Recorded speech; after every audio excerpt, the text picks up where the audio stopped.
যুগে যুগে আল্লাহ তাআলার অবাধ্যতা, নবীদের হত্যা এবং দুনিয়ার বুকে ফিতনা ফাসাদ করেছে বনি ইসরায়েল। এজন্য বারবার লাঞ্ছিত, অপমানিত, ধ্বংস এবং বিতাড়িত হয়েছে তারা। কিয়ামত সংগঠিত হওয়ার আগ পর্যন্ত এই চক্র চলমান থাকবে। বনি ইসরায়েলের এমন পরিণতির ব্যাপারে পবিত্র কোরআনে আগে থেকে বলে রেখেছেন আল্লাহ তাআলা। পবিত্র কোরআনে মহান আল্লাহ তাআলা ইরশাদ করেছেন, আমি বনি ইসরায়েলকে কিতাবে পরিষ্কার বলে দিয়েছি, তোমরা পৃথিবীর বুকে দুবার অনর্থ সৃষ্টি করবে এবং অত্যন্ত বড় ধরনের অবাধ্যতায় লিপ্ত হবে। অতঃপর যখন প্রতিশ্রুতি সেই প্রথম সময়টি এলো, তখন আমি তোমাদের বিরুদ্ধে প্রেরণ করলাম আমার কঠোর যোদ্ধা বান্দাদেরকে। অতঃপর তারা প্রতিটি জনপদের আনাচে কানাচে পর্যন্ত ছড়িয়ে পড়ল। এই ওয়াদা পূর্ণ হওয়ারই ছিল। মহান আল্লাহ তাআলা আরও বলেন, অতঃপর আমি তোমাদের জন্য তাদের বিরুদ্ধে পালা ঘুরিয়ে দিলাম, তোমাদের ধন সম্পদ ও পুত্র সন্তান দ্বারা সাহায্য করলাম এবং তোমাদের জনসংখ্যার দিক থেকে একটা বিরাট বাহিনীতে পরিণত করলাম। তোমরা যদি ভালো করো তবে নিজেদেরই ভালো করবে এবং যদি মন্দ করো তবে তাও নিজেদের জন্যই। এরপর যখন দ্বিতীয় শেষ সময়টি এলো, তখন অন্য বান্দাদের প্রেরণ করলাম যাতে তোমাদের মুখমণ্ডল বিকৃত করে দেয় আর মসজিদে ঢুকে পড়ে যেমন প্রথমবার ঢুকেছিল, এবং যেখানেই জয়ী হয় সেখানেই পুরোপুরি ধ্বংসযজ্ঞ চালায়।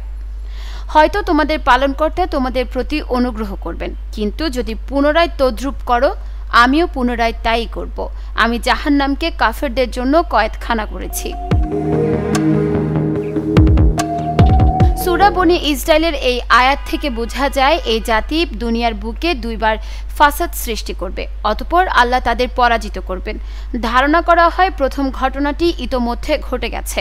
খ্রিস্টপূর্ব 722 অব্দে বনি ইসরায়েলের একটি অংশকে জোরপূর্বক নির্বাসিত করে অ্যাসিরিয়ানরা।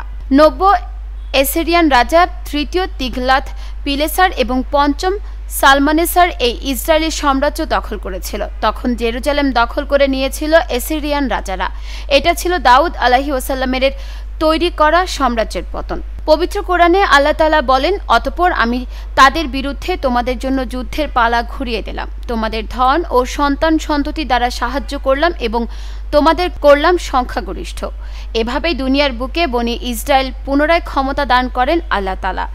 ধারণা করা হয় গেল কয়েক হাজার বছরের মধ্যে এই প্রথম সামরিক, রাজনৈতিক ও অর্থনৈতিকভাবে সবচেয়ে শক্ত অবস্থানে রয়েছে ইসরায়েল। ইসলামের শুরুর দিককার কোরআনের তাফসিরবিদদের মতে কোরআনে বর্ণিত দুটি ঘটনাই ইতোমধ্যে সম্পূর্ণ হয়েছে। তবে আধুনিক মুফাসসিরদের বিশ্বাস দ্বিতীয় ঘটনা এখনও সংগঠিত হয়নি। ইসলাম ধর্মের বিশ্বাস অনুযায়ী কিয়ামত সংগঠনের আগে ইমাম মাহাদির নেতৃত্বে মুসলিমরা জেরুজালেম জয় করবে।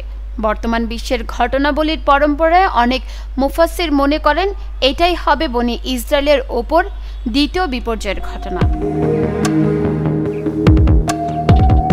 নিউজ ডেস্ক, চট্টগ্রাম সময়।